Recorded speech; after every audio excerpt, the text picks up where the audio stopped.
আর এই মুহূর্তে যে খবর দিকে নজর রাখবো, আরজি কর দুর্নীতি কাণ্ডে আজ সকাল থেকে ইডির তৎপরতা নজরে আসে, যেখানে একাধিক জায়গায় ইডির আধিকারিকরা তল্লাশি অভিযান চালান। সন্দীপ ঘোষ ঘনিষ্ঠ ব্যবসায়ী চন্দন লৌহ তার যে টালার বাড়ি রয়েছে সেখানেও পৌঁছে যান ইডির আধিকারিকরা। সেখানে গিয়েও দীর্ঘক্ষণ ধরে তল্লাশি অভিযান চালান। 4 ঘন্টা সেখানে থাকার পর বেরিয়ে যান ইডির আধিকারিকরা। 4 ঘন্টা ধরে চন্দন লৌহ টালার যে বাড়ি রয়েছে সেখানে তল্লাশি অভিযান চালাচ্ছিলেন ইডির আধিকারিকরা এবং তারপর সেখান থেকে বেরিয়ে গিয়েছেন তারা। আপনাদেরকে সেই ছবি এই মুহূর্তে দেখাচ্ছি। প্রায় 4 ঘন্টারও বেশি সময় ধরে তল্লাশি অভিযান চালানো হয় চন্দন লৌহর বাড়িতে, যাকে বেআইনি ভাবে টেন্ডার পাইয়ে দেওয়ার অভিযোগ উঠেছিল সন্দীপ ঘোষের বিরুদ্ধে।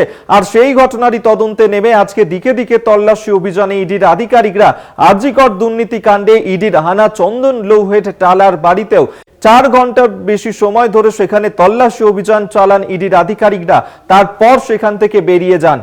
সেই ছবি এই মুহূর্তে দেখাচ্ছি আপনাদেরকে, যেখানে চন্দন লৌহ তার বাড়ি থেকে বেরিয়ে যান ইডির আধিকারিকরা। 4 ঘন্টা সময় ধরে তল্লাশি অভিযান চলে, সেখান থেকে বেশ কিছু নথি হাতে নিয়ে বেরিয়ে যান ইডির আধিকারিকরা।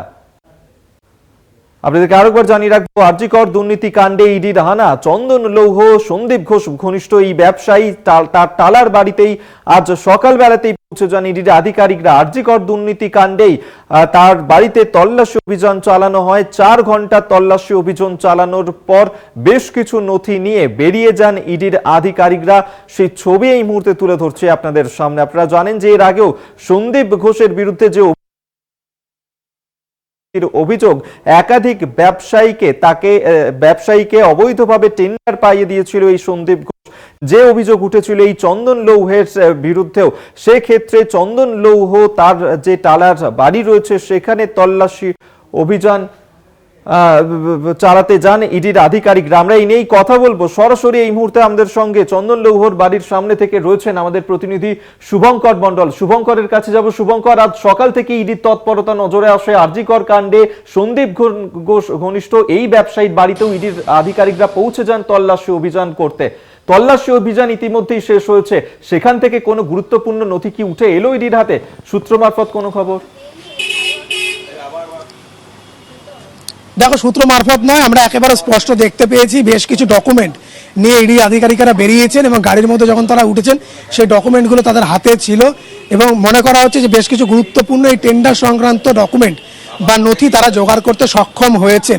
বিশেষ করে 2020-21-22 বা 2021-22 এই সময় চন্দন লৌহকে, এই ব্যবসায়ী যে, তাকে সন্দীপ ঘোষ আরজি কর হাসপাতালের প্রাক্তন অধ্যক্ষ, তিনি 3টি সংস্থাকে বাইপাস করে এই চন্দন লৌহকে বরাত পাইয়ে দিয়েছিল টেন্ডারের মাধ্যমে, টেন্ডার দুর্নীতি করে।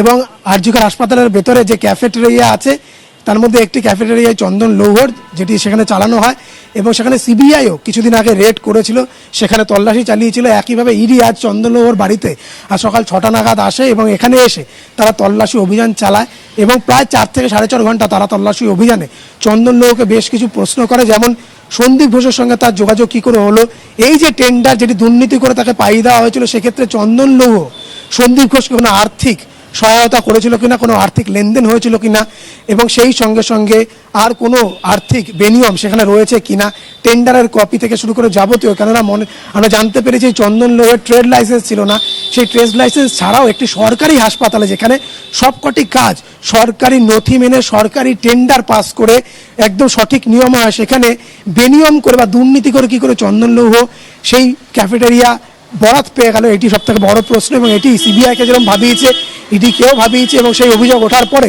ইডি তৎপর হয়। আজকে শুধুমাত্র চন্দন লৌহর বাড়িতে নয়, আমরা জানি সেই সঙ্গে সঙ্গে কালিন্দিতে এবং আরও বেশ কয়েকটি জায়গাতে ইডির এই মুহূর্তে তল্লাশি অভিযান চলছে।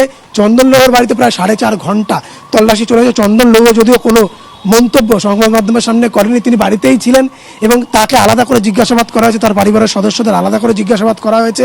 চন্দন লৌহ ঘরের থেকে বেরোননি, একেবারে 5 তলায় তার ফ্ল্যাট রয়েছে, সেখানেই তিনি থাকেন পরিবার নিয়ে, ঘর থেকে বেরোননি। এর আগে আমরা দেখেছি চন্দন লৌহ এবং তার স্ত্রীকে নিজাম প্যালেসে ডেকেও জিজ্ঞাসাবাদ করেছিল সিবিআই এবং ইডির আজকের এই যে আগমন, সেখান থেকে ইডি যে তদন্ত শুরু করেছে মূলত আরজি কর হাসপাতালের আর্থিক দুর্নীতি তদন্ত সেটি নিয়েই তাদের এখানে আসা এবং এখানে এসে তারা কিন্তু তাদের তদন্ত সম্পূর্ণ করে বেশ কিছু গুরুত্বপূর্ণ নথি ও টেন্ডার সংক্রান্ত সন্দীপ ঘোষের সঙ্গে রিলেটেড, চন্দন লোহার সঙ্গে রিলেটেড তারা জোগাড় করতে সক্ষম হয়েছে বলে আমরা ইডি সূত্রে জানতে পারছি, এবং সেগুলো তারা এখান থেকে বাজেয়াপ্ত করে নিয়ে চলে গিয়েছে।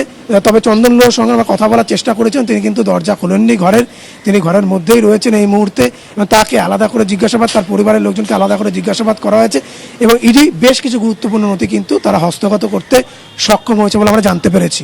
অভিক, অবশ্যই পরবর্তী সময় আমাদের এদিকে নজর থাকবে। আপাতত ধন্যবাদ জানাবো তোমাকে। এতক্ষণ সরাসরি চন্দন লৌহের বাড়ির সামনে থেকে আমাদের সঙ্গে ছিলেন প্রতিনিধি শুভঙ্কর মণ্ডল। অর্থাৎ আজকে 4 ঘন্টা ধরে এই চন্দন লৌহ, যার বিরুদ্ধে একাধিক অভিযোগ উঠেছিল এবং সন্দীপ ঘোষ ঘনিষ্ঠ এই ব্যবসায়ী, তার বাড়িতে তল্লাশি অভিযান চালানো হয়। একাধিক নথি সেখান থেকে নিয়ে বেরিয়ে যান ইডির আধিকারিকরা। যেমনটা মনে করা হচ্ছে যে এই যে টেন্ডার সংক্রান্ত বিষয়, সেই সংক্রান্ত একাধিক তথ্য সেখান থেকে পেয়েছেন ইডির আধিকারিকরা।